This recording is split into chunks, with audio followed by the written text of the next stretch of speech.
I'm really sorry about our technical difficulties. I have bad news. We have a little added bonus tonight. We will be showing Sharon's film, How to Expand Love. But we also have a short film. Sharon will tell you a little bit about it, and it's a precursor to How to Film.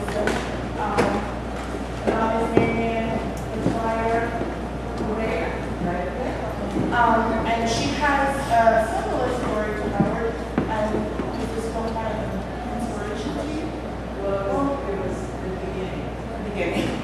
So she's going to explain to you about it. It's a very short film. It's only about 15 minutes, and then Howard is about 40 minutes.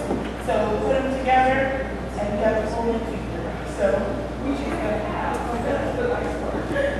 So she's going to give you an intro to this short film, and then we're going to move on to Mr. Citizen. Hi, everybody. Thank you. I'm so delighted you're all here. So I did want to introduce this because I want to just give you a little background. I'm not a professional filmmaker. I adore documentary film. I have done others in the past, but it's always been, just kind of out of the back of my pocket. So I started zydeco dancing about 15, 16 years ago, and I met Mr. Citizen, I don't know, about 6 years into that. And I really enjoyed the community in Los Angeles. And I had no idea who they were. I knew it was music from Louisiana, but I was totally ignorant of anyone speaking French. I knew there was French influence in Louisiana, but I didn't realize that the language and the culture is alive and well. And so it was about 10 years after I started dancing that I actually came down here the first time. But I'm also an oral historian, and all of my other films have been about humans who I find their story interesting and I want to share with the rest of the world. So I took a class at UCLA on oral history, and the professor there told me that it would be really good if I could do the oral history on a community. And I said, well, then that would be the Creole community in Los Angeles that migrated from Louisiana post-World War II, which is a mouthful. But it is the folks who live in Los Angeles now who keep the zydeco tradition alive. So I, in my typical non-professional way, my girlfriend, who's about as confident as I am in all things mechanical, did buy the final cut of scripts from her computer. She was looking for a project, and she also had a camera. Not a great one, but it was a camera. And she loved documentary films as much as I did. So I said, well, yeah, if you really want to, just try it out, I got a project. Mr. Citizen is ready to go. He's a great storyteller. And we could try it out on Mary Ann, who had become his girlfriend after his wife had made a lifetime passed, and Mary Ann's husband had passed as well. So I said, well, why don't we just do a little 15-minute thing, and we'll figure out how to work the final cut, and figure out how you do an oral history on film. So you will see that it is a very amateur attempt, but I think it has a lot of heart and soul. So Mary Ann McGuire over there was born in Natchitoches and came to Los Angeles when she was 18 in the early 1950s. And she and her husband, LG, were really the backbone. We put Amédé with Mr. Citizen and his wife, the backbone of that community in Los Angeles. So anyway, I love them both dearly, and you have them here tonight. It's incredible. And now I did leave a message for Howard just before I came in. He's out gallivanting around. His cousins are all here. So he knows we're doing this tonight, and I'll tell you a bit more about that later. But let's start with Mary Ann. Thank you.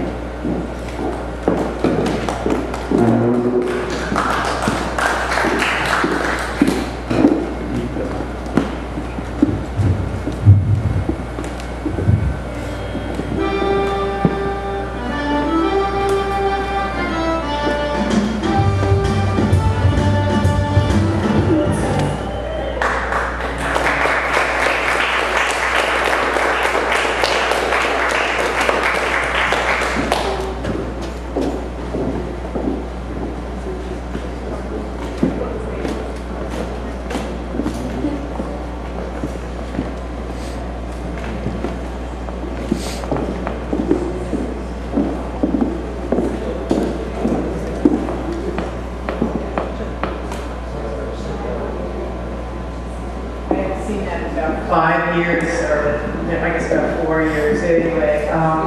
It's very dear. It's very dear. And Marianne is now living with her older son because she's deep into Alzheimer's. So, it's really a treasure. And I just want to encourage everyone, if you have family, you've got in your little iPhone, keep recording.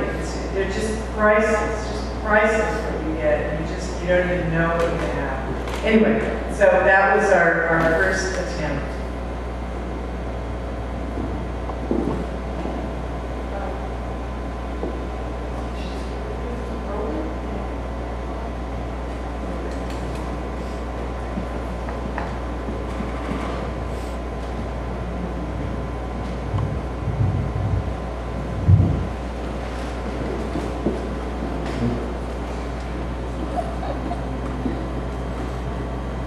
So I would go to the dances.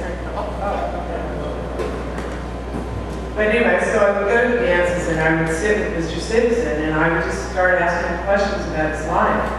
And the more I heard, the more fascinated I became. And I'm like, oh my gosh, this is unbelievable stuff.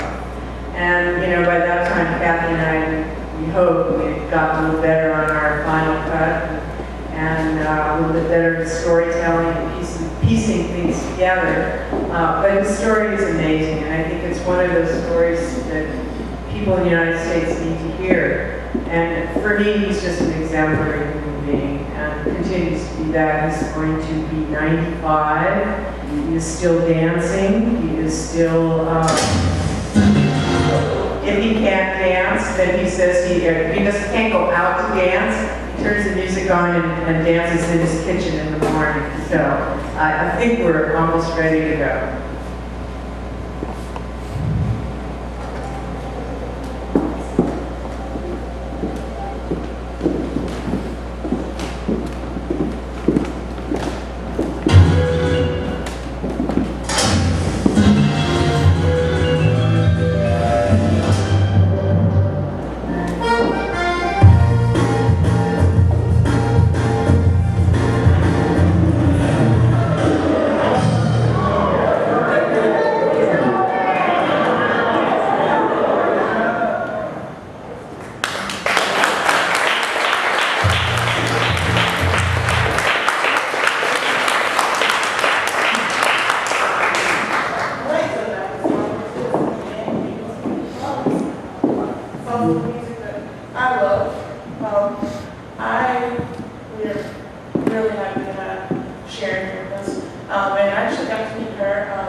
We are going to do a question and answer, a little discussion.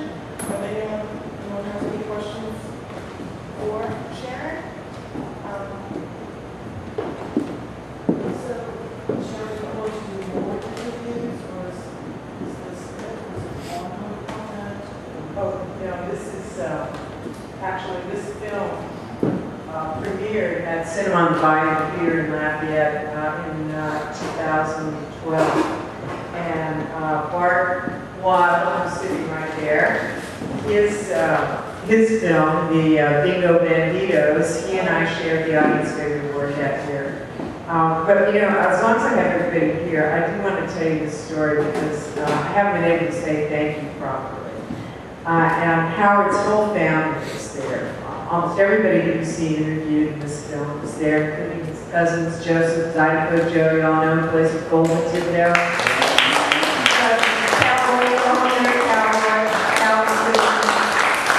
And about 8 more cousins. We were all there in the row, and after the film ended, and I was sitting next to Howard, we got a standing ovation.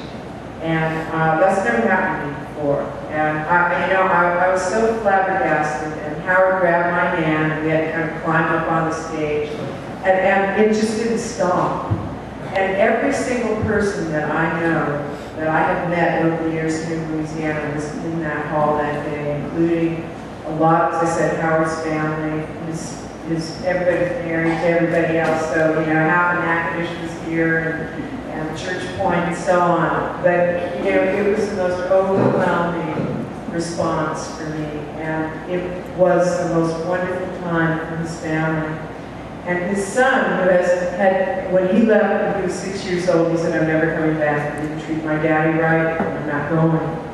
And his father asked him to accompany him here for this because he said, "I'm old, I couldn't share a room with him." So he said, "I'm old, if something happens, I need somebody there." So Willis did come, but reluctantly. And then Willis's wife came, and then, it was really wonderful. But Willis called me from the airport when they landed in Los Angeles, and he said, "Sharon, I have never been treated so well by people in all my life, and I can hardly wait to come back." So, yes, when Con says, "Yeah, I fell in love with you all," that day it just came home so clearly and so beautifully. And I just really, it didn't occur to me until I was sitting over there next to Joe, and I thought, yeah, this is a good time to say thank you to everybody, because it means so much. They're still talking about it. And I am now a member of that family. I do Christmas there, I do Thanksgiving, I talk to Howard at least 3 times a week. It's wonderful. It's my extended family now. So, yeah, that's a long answer to your question. But no, it's finished. It's a finish.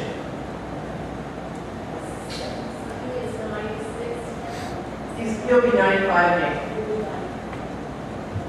When you're retired from his official job.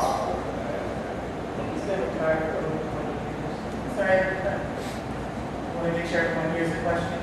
So he asked when he administers to retire from actually working. About 20 years, or maybe longer actually. I think it was, he had a stroke, small stroke, and kind of cut back quite a bit. But didn't stop him. More time to dance.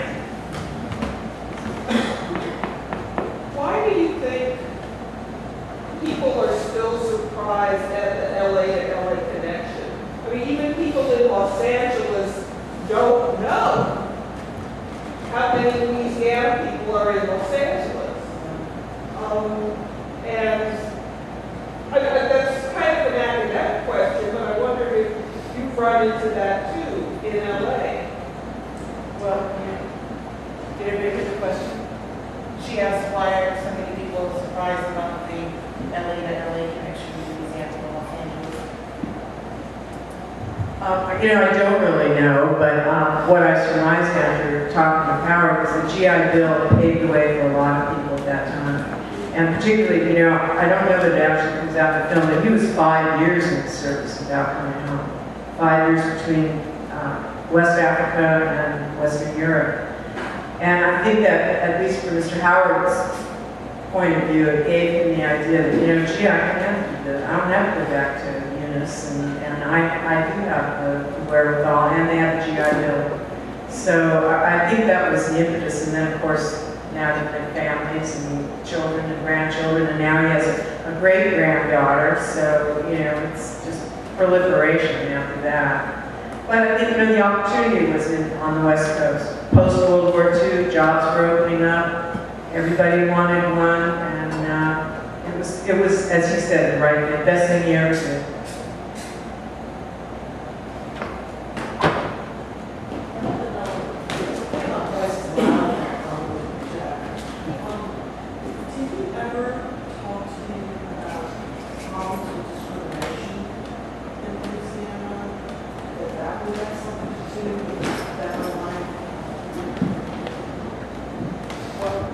Did anyone hear that question? Did he ever talk to me about discrimination? He talks about it in the film. He says his mother didn't want him to go to the war because he could get killed. He said, "Well, I get killed here." And when he was a young man, he was 6'4", outrageously handsome and strong and virile and all those things. And, you know, when we started this project, I was told by one of the oral historians at the university that it might not be a good thing for me to do it, because obviously I'm white and Howard's Creole. So I said, well, you know, if I don't do it, who's gonna? So I did it anyway. And, you know, the idea is that people then edit, but everybody edits when they get in front of the camera. When you're being interviewed, everybody edits. And we did have to build a relationship, and we built a lot of trust. And a lot of the stories, the really ugly stories, didn't come out until after the film was made. And I'm not going to share them with you because that's Howard's personal history. And there were many, and they would block me, and it would take me a little while to recover. But you know, he sent me on a pathway of discovering my own ancestry. And I went to Eastern Europe and discovered my father's heritage there just this last year. And shared a lot of that with Howard because we shared our grandmother's stories. We're very similar. His mother, my grandmother. And, but you know, it's, as Marianne says in the beginning, times have changed. And I like to think they have, and certainly the cinema on the Bayou was every bit of evidence for that for me. So. Any other questions? I actually have a question. When you talked about, you know, getting away from discrimination, which obviously happened here, was part of the reason why you left. Why do you think when he got there, they were so keen on holding on to the culture? A lot of times people want to leave and get away from the situation and they assimilate wherever they go. I mean, I think I know part of the answer is that our culture is so important to us that we do want to hold on to it. But why do you think it was so important for him to not only hold on to it personally, but to share it with the community that he built and to keep it with his family and, you know, down through the generations? Great question, Connie. And you know, I could probably write a treatise on this, but what I'm going to say is I think it was his mom. And she was still back here. And so he would come and he would stick those 3, 4 kids, 5 kids sometimes in the back of that car, and he would drive here every summer. And they, you know, he'd drive straight through. He didn't stop. And until she got sick and then moved to California. But, you know, it's interesting because it kind of segues into my next project, which is this, called Jean Acadian Graft Cotton. And that's all about mother. And it's all about, you know, the women being the ones who hold the culture. And Howard had a very, very close relationship with his mother. And he's a dancer, and he loves the music and loves the food. And so, yeah, we know all the good reasons why. But I think people do that when they come into a new community as a stranger. You do, you hang on to your roots and you don't let them go. And, you know, they're good roots. It's good stuff. I was just going to add that he brought his wife with him. He brought his wife with him. And he brought his wife with him? Oh, definitely. They got separated for a month. It's a whole culture passes through the female. Like I have my mother's grandfathers both immigrated from France. One married an American who didn't learn to speak French. His daughter's wife.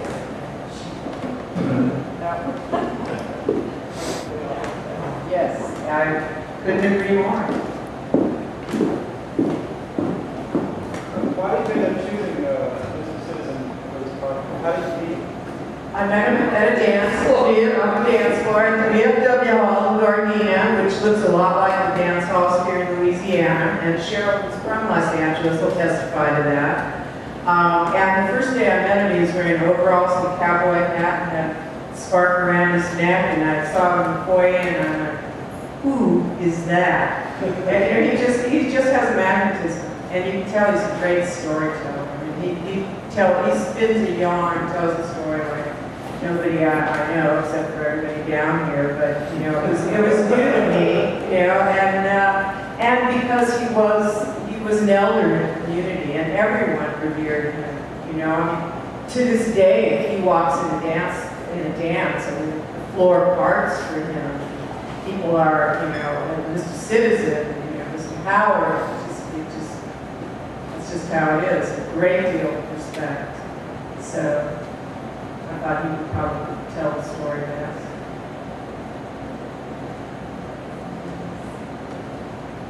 No more questions?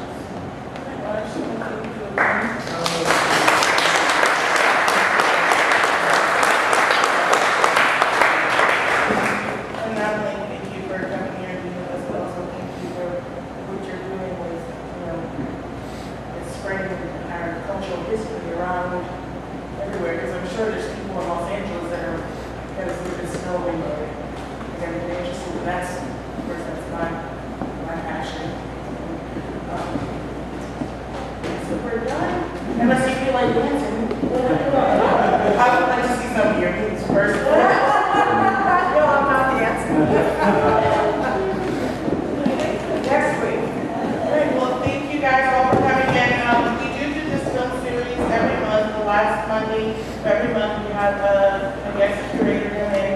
And this was my choice. After I met her and I heard about this film, I knew we had to show it here. Next month, do you know what we're showing? We have Tim Wilkerson from the Moving Arts Institute at UL. Tim Wilkerson from Moving Arts Institute at UL is going to be showing the film. He's going to be showing the oracles of, I forget, but it's 3 people that protested in front of the White House for 25 years or something like that. He's going to tell their story.